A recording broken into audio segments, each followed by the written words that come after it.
continuar con nosotros en Dominicana Buenas Noches compartiendo esta interesante entrevista con Guarocuya Félix. Yo me siento contenta porque siento que hay demasiados temas que abordar contigo. Me encantaría un programa más largo. Fíjate ¿Verdad que que te sí? podría comentar que el bar de mi tío Sucre en Padre Las Casas se llamaba El Escambray. Ah, y hay un bar. Claro, un bar. ¿Se llamaba cómo? El Escambray. Pero el Escambray era uno de los frentes de la guerrilla castrista en Cuba. O sea, que tenía una especie de...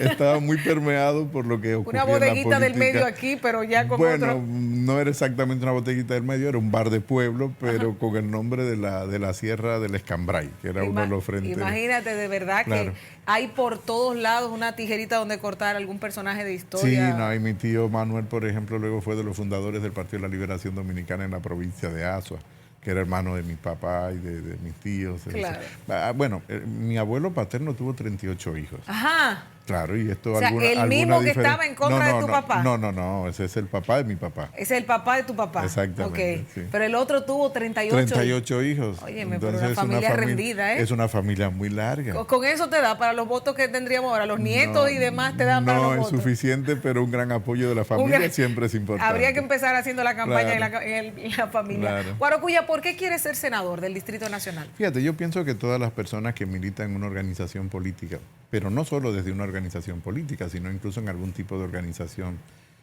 social, tipo los clubes e incluso organizaciones religiosas, lo hacen porque tienen una vocación de servicio. Y esa vocación tú la canalizas, en este caso particular, a través de un partido político. La canalicé a través del Partido de la Liberación Dominicana y es una vocación de servicio que intento reflejar en todas las responsabilidades que he tenido al interior del partido, que han sido muchas, hasta llegar al comité central del partido.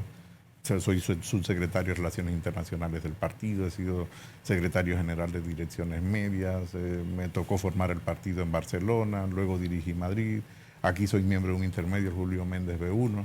Y has estado en posiciones importantes gracias al partido, siempre, no por el partido, pero gracias al partido. Porque por supuesto, por tener una militancia en el partido que luego llega al gobierno. Claro. Primero hay una militancia previa, no es que me hacen funcionario y luego de ser funcionario entro al partido. O sea, yo soy funcionario porque milito en un partido político. Exacto. Y eso da una vocación de servicio hacia la sociedad. Fíjate que esa vocación de servicio la quiero trasladar al Congreso, siendo representante de los ciudadanos del Distrito Nacional, de la ciudadanía del Distrito Nacional en el Senado. De hecho, me gusta decir cuando voy a las diferentes reuniones, que son múltiples cada día, en todo el territorio del Distrito Nacional, en diferentes segmentos sociales, que lo que ando buscando es un empleo. De hecho, por favor, estoy pidiendo un empleo y es que me empleen dándome su voto para ser el representante del Distrito Nacional en el Senado de la República. ¿Por qué? Porque tengo una propuesta que se articula en 5 ejes. ¿Cuáles son esos 5 cinco ejes? Primero, un país para la gente, hacer visible a las personas que son invisibles, no solo que tienen marginalidad social y económica, sino aquellos que tienen algún tipo de discapacidad. 1.2 millones de personas aproximadamente en República Dominicana sufren algún tipo de discapacidad y tienes dificultades para insertarse adecuadamente en la sociedad. Lo voy a decir de manera muy sintética porque cada eje tiene propuestas muy concretas de reforma a legislación. Por ejemplo, ahí tenemos que reforzar la ley 513 que tiene que ver con discapacidad, por ejemplo. El segundo eje es que menos leyes, mejores leyes. Es decir, tenemos que tener leyes que sean útiles a los ciudadanos.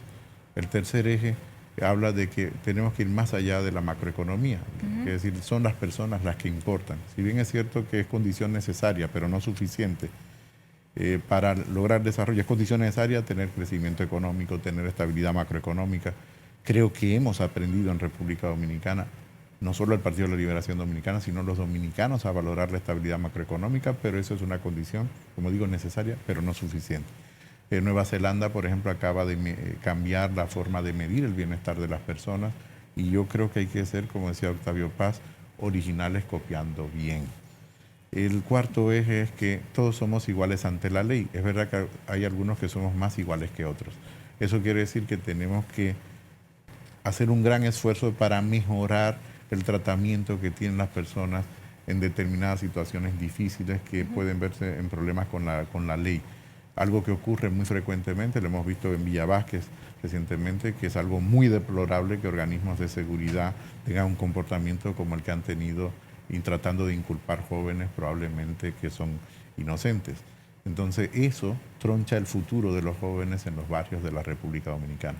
Un senador no puede hacer todos estos cambios, pero un senador sí puede poner en la agenda pública estos cambios, porque el senador tiene 3 funciones básicas. La primera, la de representar; la segunda, legislar; y la tercera, fiscalizar. Y en este caso tiene que ser un senador que sea muy próximo a la gente, en el sentido de que les representa, es un empleado de las personas para representarle en una cámara que se llama Senado de la República. Hay que recordar que nuestro Congreso es bicameral, está la Cámara de Senadores, que es territorial, y la Cámara de Diputados. Entonces hay una agenda de reformas importantes que tenemos que hacer. Esos 5 ejes se articulan en esas 4 grandes reformas: reforma del territorio, reforma del mercado de trabajo, reforma de la fiscalidad y reforma previendo el tema de la seguridad social al momento que la gente entre. Entonces, creo que hay una gran agenda que tenemos que tirar adelante para mejorar la calidad de vida de las personas y construir un país para la gente. ¿Tú crees que la gente te va a dar el voto? ¿Sientes que esa propuesta, que me parece sensacional, te va a dar el apoyo? Sin ninguna duda. De hecho, ya he estado consiguiendo apoyo no solo al interior del partido, sino de otras organizaciones sociales que son muy importantes en la vida política, porque la acción política no se circunscribe hoy a los partidos. La acción política es de todas aquellas personas que tienen interés por mejorar su entorno a través de algún tipo de participación. Por ejemplo, las asociaciones barriales juegan un rol muy importante. Ahí tengo una propuesta muy concreta, que es una ley de barrios para crear un fondo concursable, para que los barrios puedan establecer prioridades y poder fondear esas prioridades, tener fondos para esas prioridades, tal como hacen en Cataluña, en España, o como se ha hecho en Medellín, en Comuna 13, que por ejemplo es un buen ejemplo de recuperación de barrios que ha tenido dificultades no solo de marginalidad, sino también de seguridad.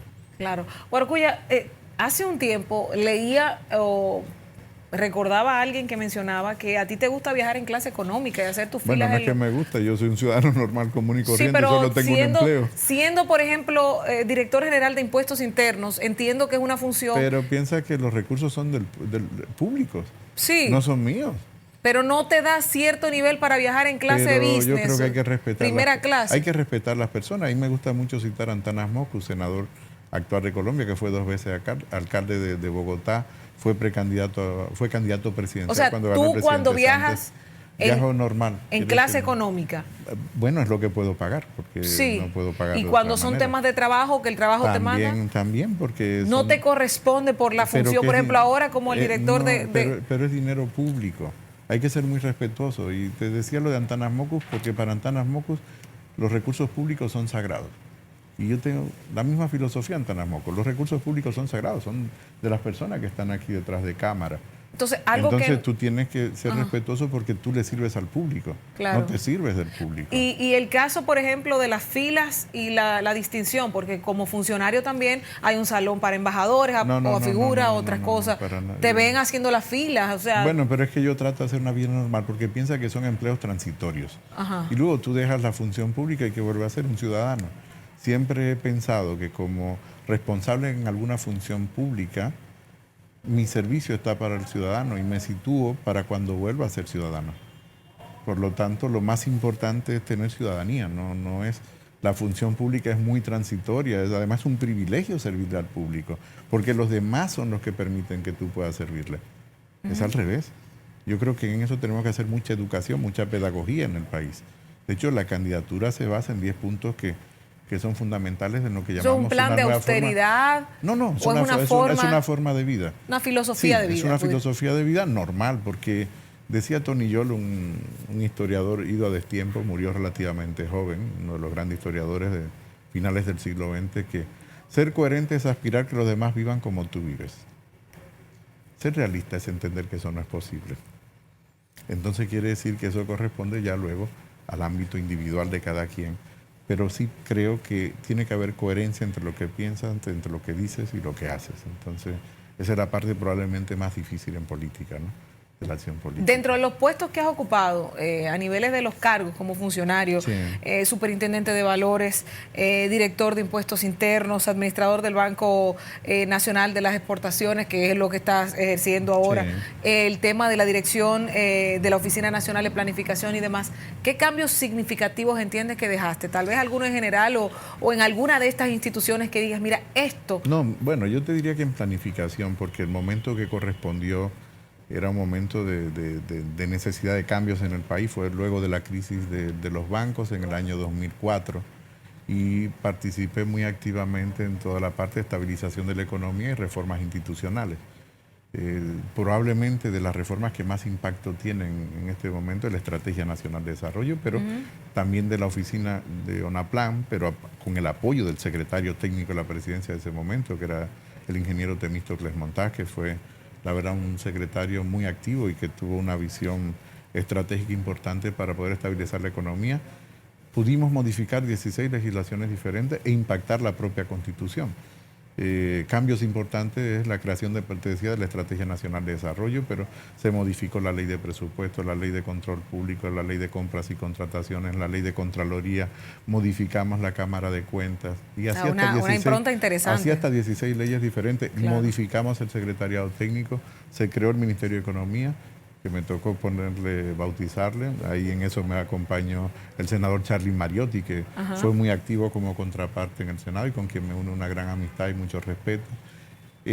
Cambiamos el nombre del Ministerio de Finanzas, pero no era un cambio de nombre, era un cambio del contenido de las instituciones que manejan la planificación. Una transformación, y la administración financiera del Estado. Se creó el nuevo sistema de planificación, que se creó bajo mi responsabilidad, de planificación nacional. Al mismo tiempo, en valores, reorganizamos el mercado de valores. Hoy en día el mercado de valores es un mercado que supera el billón de pesos en circulación, que cambian de manos en títulos. Estamos hablando de 1 millón de millones de pesos. Así es. Cuando llegué eran unos 86.000 millones y cuando me fui eran casi 300.000 millones. Y claro, el mercado va creciendo. Sigue creciendo. ¿Cuál es la lección aprendida de este proceso? Es que tiene que haber continuidad de políticas. Y yo creo que los países avanzan y las instituciones avanzan cuando permiten que haya continuidad de políticas y continuidad de procesos y mejora constante.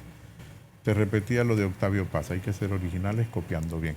Ahora me ha tocado lo que era el viejo BNB, darle un giro, era un banco que estaba en dificultades muy profundas. El gobierno decidió reconvertirlo, es una institución hoy que es el Banco Nacional de las Exportaciones. Pasamos del lugar 32 a mi llegada. Hoy en día somos el 6º banco del país y con potencial de terminar siendo el 5º banco del país por capital.